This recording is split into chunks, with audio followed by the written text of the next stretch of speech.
What is going on? What is going on, Sussexsquad? Squad? I'm so happy you're here, guys. Okay, I've been MIA. I cannot get to your comments and honestly, your messages and stuff. Like I just want to give you guys an update. I feel like from now on, I'm gonna have to just give hearts, the little hearts to your comments, because with my work schedule, with my business that I run, and with just being a wife and taking care of my house and running my studio, it's like I don't have time.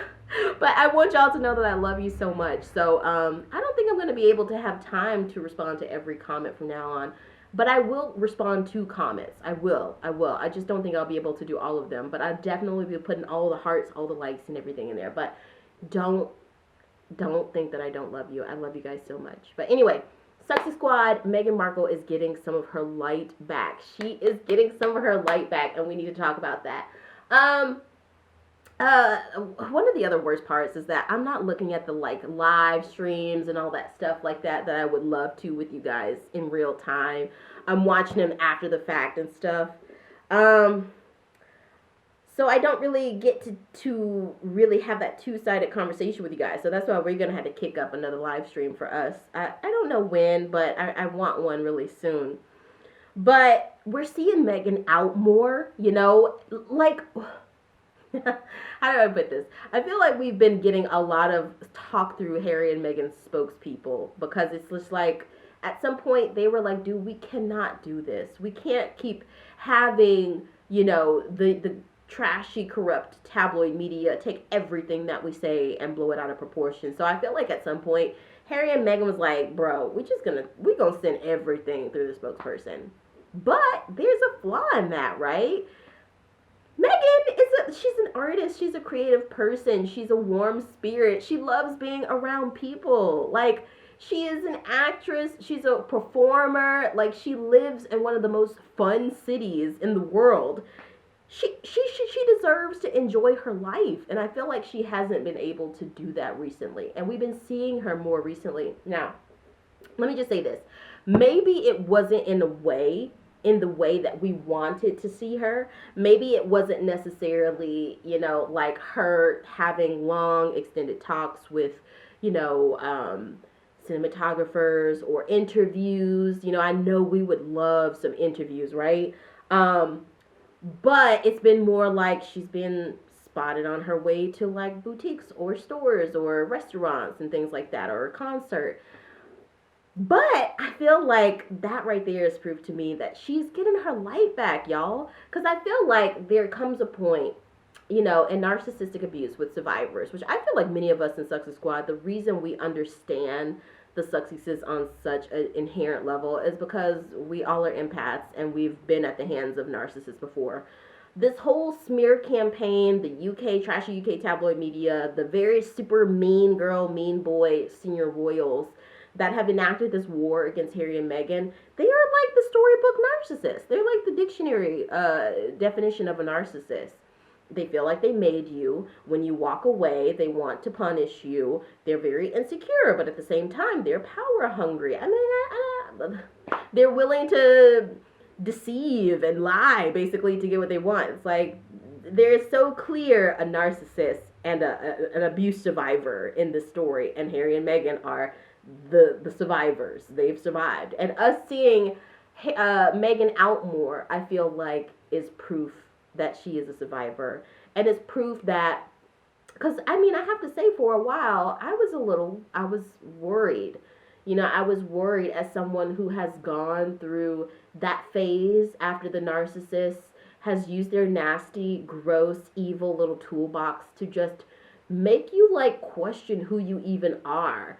And like, you don't want to get out of bed, you're sad, like you feel like you're not good at your job, you feel like you're not good perhaps as a parent. Like I feel like a lot of us have been there in one way or another, and I feel like this whole ordeal did that to Meghan. I feel like that's why we didn't see her as much.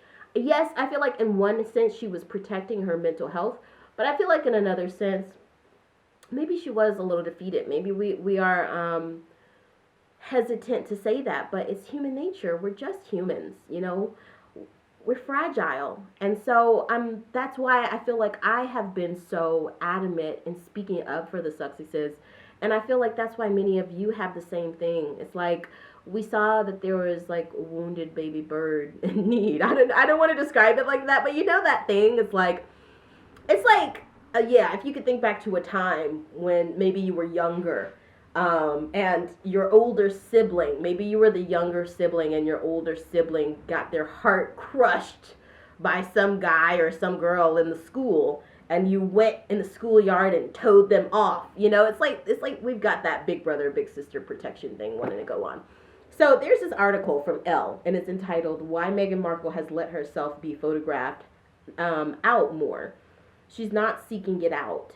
Now that was that. I feel like I always say 15 million things to say very little, but that basically was part of what I wanted to say. Is like, this is not intentional, which is the good thing. I feel like this is just her living her life, and we are the lucky ones to get a small glimpse of that. That's how it's supposed to be. It's not supposed to be dangerous. It's not supposed to be scary. She's a celebrity. She's a public figure. Okay, if we want to snap a photo of her while she's out, I mean, that's pretty much within the cards. I mean, I think that public figures understand that that's going to happen from time to time, that people want to snap a photo of you. But, it shouldn't cross over into that space of scary. It should not be scary. You should be able, even if you're a celebrity, to go get flowers, to go to a record shop, to go to a restaurant, to go to a movie, to go to a concert, and, or even sign a book deal. Sign a film deal, a documentary deal with Netflix, and that be okay. So, it says in the last month or so, Meghan Markle has been seen out more around her neighborhood of Montecito, California, after a few years of fighting for privacy with husband Prince Harry. The Sussexes have acclimated to living in the U.S. and faced a number of changes to their lifestyles. With comfort comes more unofficial public appearances. The Duchess has been spotted shopping at the farmer's market, at a showing of Barbie, attending a bachelorette party, and enjoying her own 42nd birthday at a local restaurant. An insider told Page 6 that the photographs aren't necessarily deliberate. Meghan's not seeking out opportunities to be photographed, but she has to live her life. None of the cameras are going away, they explained. And I'm happy for her. I feel like she has probably grown so much from this situation. It's not nice, it's not nice to constantly be having people sending hate your way. I'm reminded of Shay Moss and Ruby Friedman, the two women in Georgia who Donald Trump and Rudy Giuliani lied on them and said they were passing around fake electors, thumb drives, and all of this stuff. They're like, I was passing, like my mom passed me a ginger mint. These are people who have careers on their own, and they volunteered to help with the elections, and people made them out to be these boogie monsters. And in turn, the public dog whistled, the public took those dog whistles, and some people who heard those dog whistles sent them threats, sent them harassment on Facebook and Messenger, came to their house. I feel like Harry and Meghan, they've been put down by the UK media. They've been smeared. They tried to call out institutional racism, and they were gaslit. The narcissist is so good at gaslighting its victims. And even though this is multiple entities, it's the senior royals, it's the firm, it's the tabloid, the corrupt tabloid media, it's the trolls out there. Don't forget about the trolls. Lord have mercy. They are like this big hot air bubble of narcissism in itself. And then you've just got two little people who are the victims. I mean, it's not a fair playing field. And the narcissist is so good at gaslighting you. It's like, even if it's one person who's a narcissist or a slew of institutions and people in totality, it's the same tactics, They didn't want to go outside.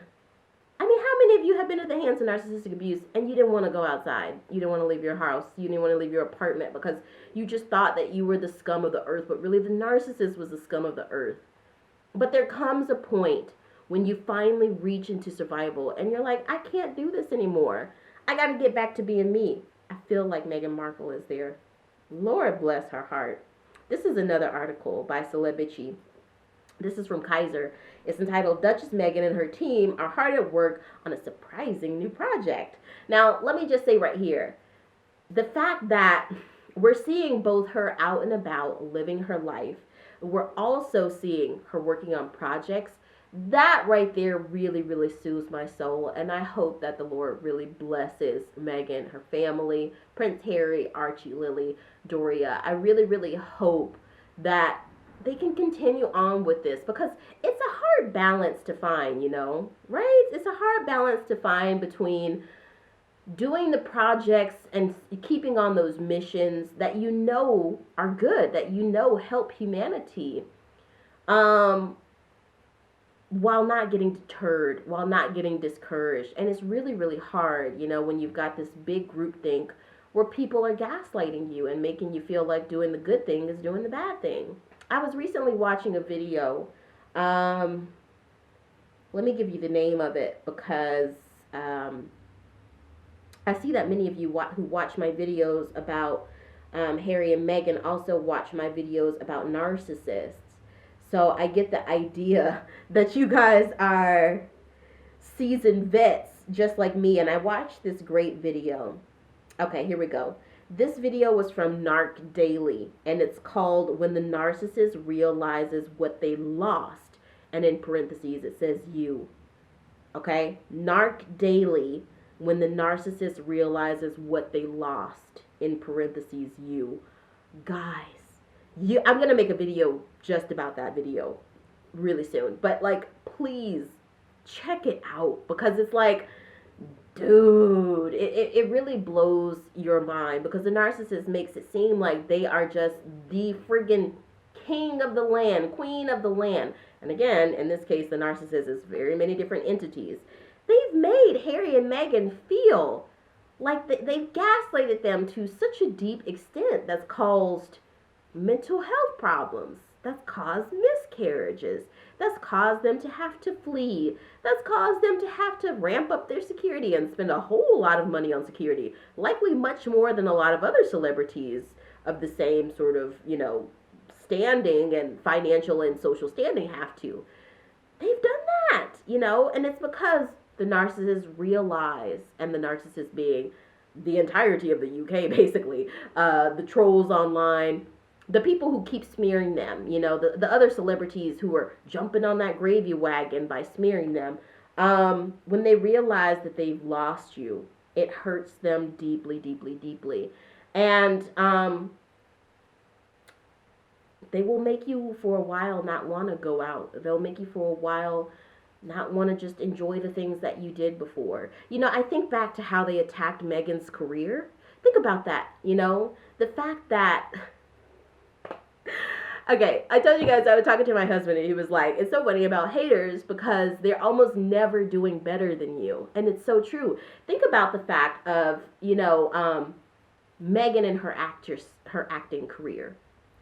She loves acting. She should be able to do that. I hope that we can see her in more films, more documentaries, more creative cinematography, film projects, period, because that's what she loves to do, dude. But back to the point, haters never are doing better than you. Remember, or even up till today, when you go on Twitter or X, whatever you call it, when you go on Quora, I don't even know how you say it, Reddit and YouTube, and you look at people, when people are talking about how Meghan is an accomplished actress, genuinely people are just praising her for her work in the field of theater. There will be trolls who will come in and be like, yeah, I wouldn't call Suits, very, I don't know, I wouldn't call that very accomplished or whatever. Just kind of, raining on the parade, being the Debbie Downer or the Donnie Downer or whatever. But yeah, if you think about it, most of those people, whoever they are, it might be Samantha Markle. Y'all, I really think that at some point I have come into contact with Samantha Markle or a bot. I think I've come into contact with Samantha Markle bots. I bet there are so many bots out there that have been created from Samantha Markle's personality. Anyway, but if I were a fly on the wall in those people's homes, who are sitting here talking about how Meghan isn't even a good actress. Suits wasn't that great. She's not that much of an accomplished actress. Yeah, I don't think that these people will be as, successful or further in their projects or careers of anything. I don't think that they would be as wealthy as Meghan, or have as much wealth that she's garnered from her career as an actress. You see what I'm saying? That's just how that works. But anyway, so this article says, last week, two of the Duchess of Sussex's girlfriends took her out to lunch. Her colorist, Katie Lee, and this is a little old, this article, and author Cleo Wade had lunch and Meghan somewhere in Montecito, LA, and Katie, hopefully I'm saying that right, posted the photo above on her IG stories. Meghan looked fresh-faced and beautiful. But did you know that this photo was hiding an evil secret? Look at Meghan's left hand, where she's wearing her wedding band. That's the evil secret. According to British tabloids, Meghan wasn't wearing her diamond engagement ring. Again, she wore her wedding band, but still, it became a story because someone was being dragged for being too lazy to fly to Australia and do his job. For what it's worth, a source told Page 6 that Meghan wasn't wearing her diamond ring because the ring was being fixed. First of all, why does she have to tell you that, okay? Why does she have to tell you that? Second of all, my husband oftentimes doesn't wear his wedding ring. It's not because he doesn't love me. It's not because he hates me. It's not because we're getting a divorce. It's because he works in construction. He doesn't want to lose it. And that might not be Meghan's reason, but I don't have people going around here saying, oh, why is the husband not wearing his wedding? It's like, okay, let me stop clowning.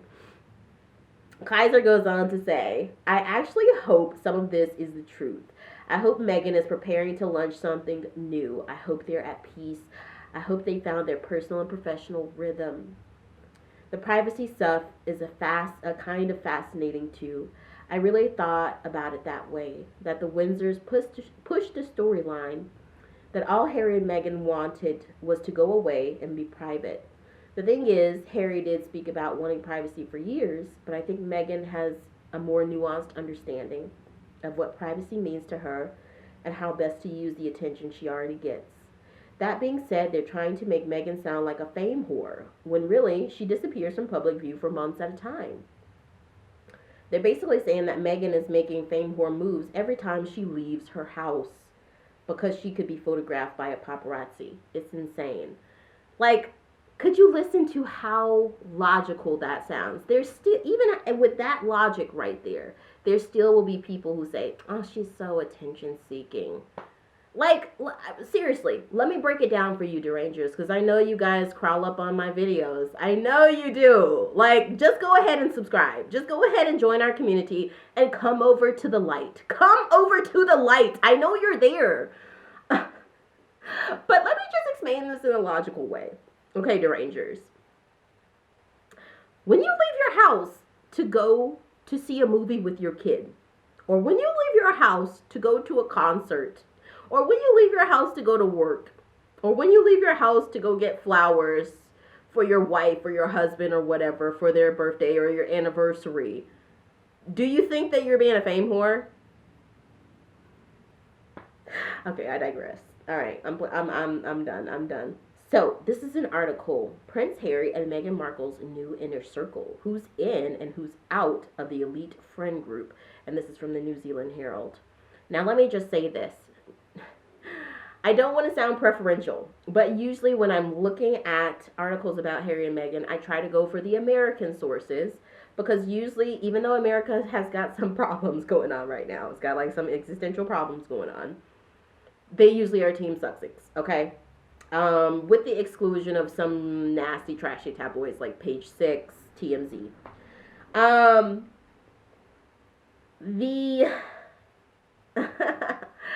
The British ones, the sort of the empire, the countries of the empire, sometimes I'm skeptical of them because Sky News Australia seems to put them down. GB News puts them down. So New Zealand, I'm like, but okay. Let's just say we can take this for fact. We'll see. So it says, between claims of major falling out with David and Victoria Beckham and tidbits from Meghan Markle's birthday celebrations, it appears Prince Harry and his wife have acquired an exclusive new set of friends and ditched some old ones along the way. According to The Sun is one of them. See, so this is the New Zealand Herald, but it's via The Sun. And The Sun is one of the ones that I don't really like. Anyway, let's keep going. The Sussexes have traded in some of the big-name celebrities who attended their wedding back when they were still working royals for a crew who mainly resides nice and close to their $23.6 million mansion in California's Santa Barbara County. The Sun claims while Harry, who has just made 4 public appearances alongside his wife this year, is happier bunkered down at home. Many of Markle's new friends are very much into the Gwyneth Paltrow-style wellness fads. Wellness entrepreneur Mika Harris, whose company Highbrow Hippie sells items such as Moonstone Crystal Essence, shared a photo this week celebrating a late birthday lunch with Markle.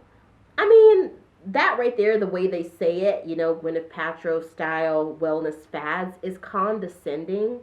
But at the same time, I feel like many of us can take that and we can dissect the substance out of the ickiness. You know, for example, dude, I got a Himalayan salt lamp in my house. I purchased incense. I do I'm going to do acupuncture soon. I've done Reiki. You know, I've taken a yoga class from time to time. I do paleo. Like, I just feel like they see Meghan as a lifestylist and someone who enjoys that lifestyle culture, someone who enjoys holistic, who enjoys wellness. And she has friends who enjoy that, and they just got to turn it into this snobby thing. But I don't think that's what it is. Anyway, again, we can take the substance and we can interpret. We can eat the fish and spit out the bones.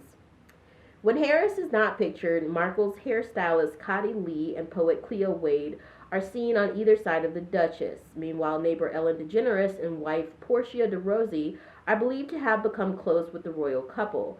It has been reported that de Rossi and Markle, who were friends before the Suits actress met her prince, recently saw the Barbie movie together. Now let me say this about Ellen DeGeneres. I actually watched Finding Nemo, a little bit of it the other day. I've been going back to some of the old movies. I never necessarily believed that Ellen DeGeneres was the horrible monster that people made her out to be. I think that we have come into such a black and white world that we can't pick up on nuance. Even some of us in Sussexsquad, Squad, we might struggle with this as well. You know, I feel like we've come into such a culture wars time that oftentimes, even subconsciously, we just might label people as good or bad. And we obviously know that life is much more nuanced than that. So, I mean, I'm not going to say that this is the thing, but Ellen DeGeneres is a gay woman, you know, and we still have, well, not we, but society at large still kind of sometimes has problems with stuff like that. So maybe she has hardened herself because she lives in a cutthroat sort of dog-eat-dog kind of world. But, I mean, when you put things into context, you know, just think about 90s Ellen DeGeneres airplane food. Do you guys remember that bit? You know, think about Dory from Finding Nemo. Think about the Ellen DeGeneres show and how much she has brought. Think about the fact that Ellen DeGeneres is one of the reasons that gay people can walk outside and not have fear that, well, I mean it's getting kind of bad these days, but you see what I'm saying, you know? So I don't want to just dismiss Ellen DeGeneres as a horrible person. Everybody makes mistakes. So another neighbor and longtime friend of DeGeneres is also understood to be a part of what has become as the Montecito Mafia, cosmetics mogul Victoria Jackson and her husband Bill Guthrie. DeGeneres is also said to be the connection for Harry's friendship with Argentinian polo player Nacho Figueras. This one right here, can I just say that I love the fact that Harry is blooming into himself.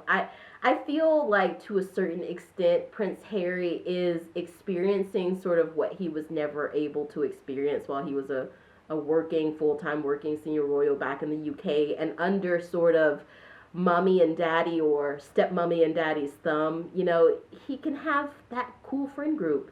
He can have that friend group with people who enjoy his same interests, and He can go for a game, or somebody can come over to his house and watch a game and eat game night food like popcorn and chicken wings, and he can just, that can be okay. I feel like he's lived in this. Uh, it's like it's repressive to even think about it, but for me, that's a good thing. I think there's probably a lot of people, maybe William, maybe Charles, they look at that as like not so great, but I think that that's a good thing. Markle also has a friend in Tinder, co-founder Whitney Wolf Hurd, 34, Hurd and her Texas oil heir husband, Michael Hurd. The pair were spotted on a sushi date while Harry and Meghan in May, reports to The Sun. Another couple in their inner circle are Grammy-winning songwriter David Foster and his fifth wife, Catherine McPhee, who described her husband's relationship with Harry as beautiful, like father and son. I'm just going to add, of course, we know about Cameron Diaz. We know about Victoria Beckham. We know about Gwyneth Paltrow. And we know allegedly about Beyonce and Jay-Z. Now, let me just say this. Who Harry and Meghan hang out with and who they don't hang out with is their business. Let me add that oftentimes as well, we on the periphery here, we who are getting our informations from publications, from articles, from gossip rags, from YouTube, from Reddit, from Twitter, X, whatever, obviously we're only going to have so much of the story. So I think it's up to us to sort of just sit back and let Harry and Meghan live their life. They're smart. They are emotionally intelligent. They're good peoples. They're going to be okay. Like, we don't have to be spying on every single thing that they're doing, every single person that they hang out with. But beyond that, I also think that we have to kind of give them the leave room to just enjoy themselves. Maybe they have friendships that are going to bloom that we might be hindering because we're so up in their business. But yeah, to me, all of this is just proof that Meghan is kind of coming back into her light. And I would imagine that back home, they hate that. I would imagine they hate that. But I want to know what y'all think. Let me know in the comments. I'll see y'all in the next one. I love you guys. Talk to you soon. Bye, Sussexsquad. Bye. Bye.